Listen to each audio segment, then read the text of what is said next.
three vessel trachea view, otherwise 3VT view in fetal echocardiography. Now, fetal echocardiography, the diagnosis, the first step can be a lead point feature is one of the 4 sections routinely taken for fetal echo. So we will see the lead point feature in 3 vessel trachea view, and once you see a lead point feature, then take corroboration in other sections of fetal echo, and if necessary do biometry and color Doppler, spectral Doppler if necessary, and a mode in certain situations.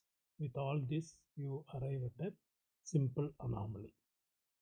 Anomaly, if it is not simple, it can be complex. So in that case, we have to do a sequential segmental analysis.